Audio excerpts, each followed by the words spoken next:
Assalamualaikum warahmatullahi wabarakatuh.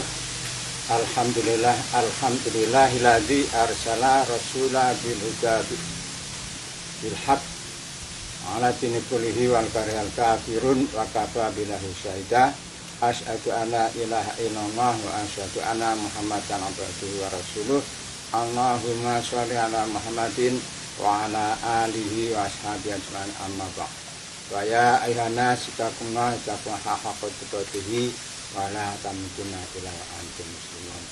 Qala Allahu ta'ala fil Qur'an Karim, a'udzu billahi minasy syaithanir rajim. Bismillahirrahmanirrahim.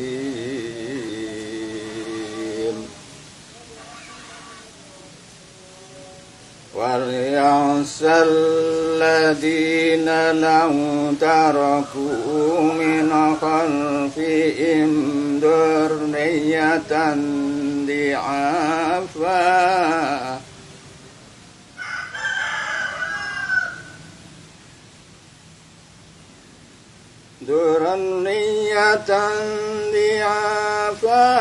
khafu alaihim wa la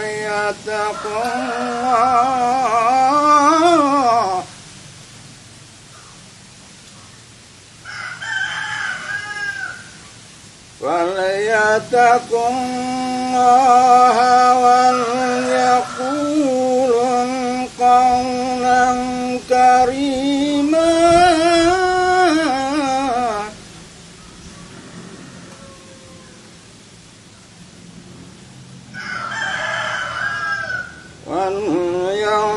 الذين لو تركوا من خلفهم ذرية ضعافا خافوا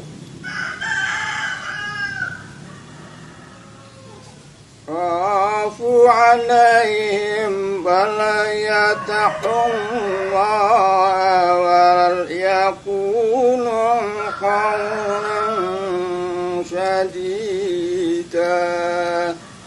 Sadaqallahul azim. Wal yahsyah, dan hendaklah merasa takut alladzina, orang-orang yang lau taraku, jika meninggalkan min khalfihim, di belakang mereka, dzurriatan, anak cucu, di'afan, yang lemah. Khafu, hendaklah merasa takut, alaihim, atas mereka, wal yattaqullah, maka hendaklah bertakwa kepada Allah. Wal yaqulu, dan hendaklah senantiasa berkata-kata, qaulan, dengan kata-kata syadidan, yang tegas. Hadirin yang berbahagia, ayat ini secara keseluruhan menceritakan pembagian harta yang dilakukan oleh masyarakat mukmin atau masyarakat Islam di Madinah zaman Rasul Muhammad Sallallahu Alaihi Wasallam. Namun kali ini yang menjadi penekanan saya bukan pada pembagian zakat, yang mana yang lebih utama adalah supaya kita memperhatikan kepada anak cucu kita, terutama di saat ini yang sering sudah disebut sebagai zaman yang gila, zaman yang berbeda dengan ideologi atau dengan kondisi yang dicita-citakan atau kenyataan yang ada pada diri kita. Generasi yang ngambang. Tolong, mari kita perhatikan. Ayat tadi memberikan wanti-wanti pada kita supaya kita itu mempunyai rasa khawatir mempunyai rasa takut, mempunyai rasa cemas jika kita nanti meninggalkan generasi anak cucu yang lemah. Lemah harta, oke, kita bisa mencarikan. Lemah fisik bisa kita latih. Terutama yang paling fatal adalah lemah akidah. Lemah pemahaman anak-anak kita terhadap ajaran-ajaran agama kita. Kelemahan akidah yang terdiri dari pengetahuan dan praktek itu, inilah yang membahayakan kita. Dewasa ini teknologi berkembang dengan pesat. Dewasa ini kita tahu anak-anak sudah asyik sekali kalau sudah bermain dengan game, dengan gadgetnya dan sebagainya. Bahkan dunia sudah mereka miliki dengan adanya satu, yaitu teknologi modern, HP. Mereka sudah asyik main HP, tidak melihat waktu. Bahkan ketika diperintah oleh orang tua untuk membantu sesuatu, kadangkala menyanggah karena masih tanggung terhadap permainannya di HP itu. Kemudian yang lebih fatal, mereka seringkali mengabaikan perintah-perintah Allah, yaitu tentang sholat mereka. Sholat mereka kadang galau, kadang tidak begitu diperhatikan, apalagi kalau sedang asyik dengan permainan. Marilah para pemirsa dan para netizen semua, kita perhatikan anak-anak kita. Kita berikan waktu yang lebih, kita awasi sehingga kegiatan mereka menjadi kegiatan yang betul-betul positif.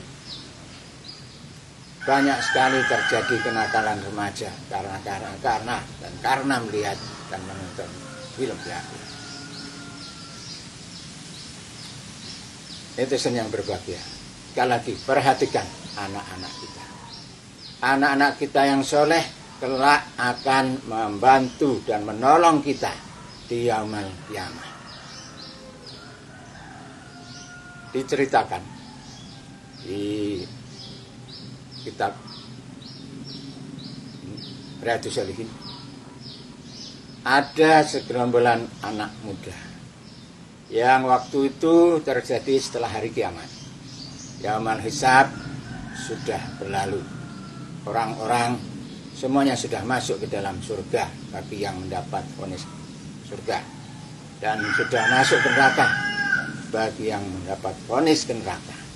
Ada beberapa kelompok anak muda yang masih asik duduk-duduk di salah satu halaman atau di altar yaumul hisab.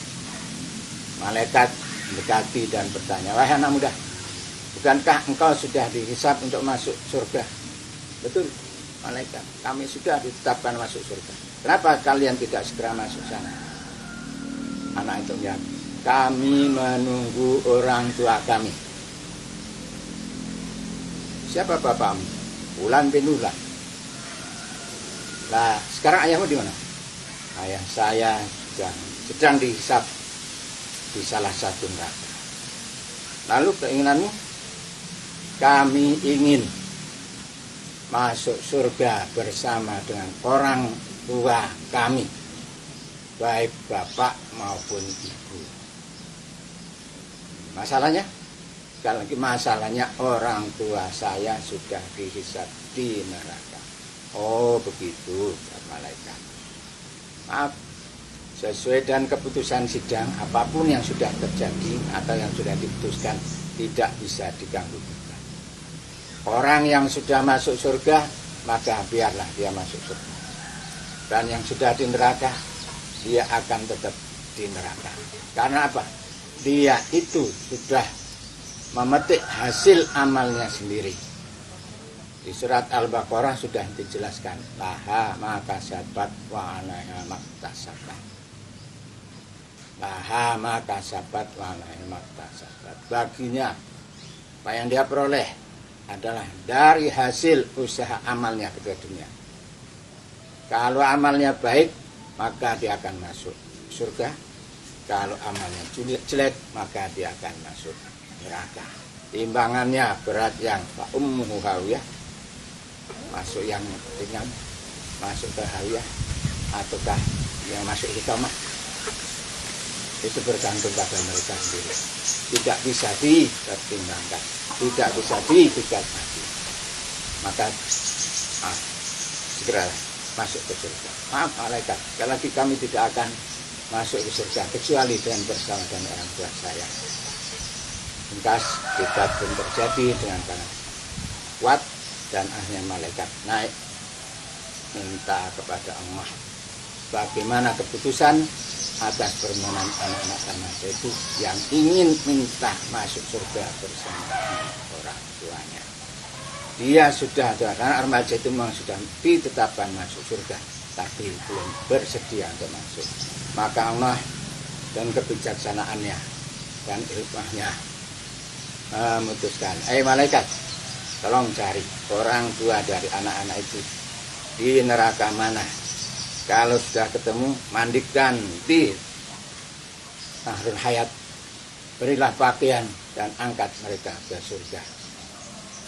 Baik ya Allah. Maka malaikat muncul dan mencari orang tua mereka. Dicari dalam puing-puing, dalam abu dan sebagainya, dalam bara orang tua masing-masing. Kemudian diangkat, diberi kesehatan dan disuruh mandi dalam sungai Nahrul Hayat, kemudian berpakaian surga.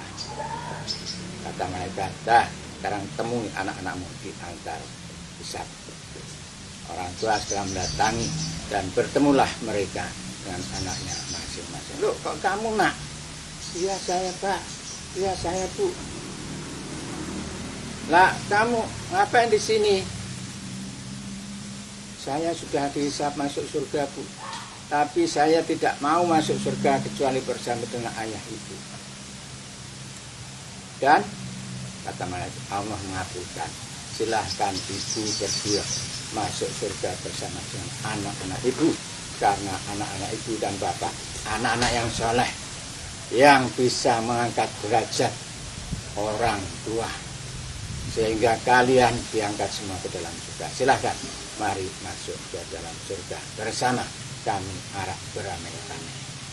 Jamaah kaum muslimin wal muslimat dari segala sebutan ini, insyaallah anak yang soleh, yang mampu mendoakan kepada orang tuanya, itu akan mengangkat derajat kita, meringankan beban kita di akhirat, sehingga kita bisa lebih mudah masuk ke surga. Sekali lagi, mari kita perhatikan anak-anak kita berdasarkan perintah itu, surat An-Nisa dan hadis yang saya ceritakan tadi. Semoga Allah memberi kekuatan yang baik kepada kita. Assalamualaikum warahmatullahi wabarakatuh.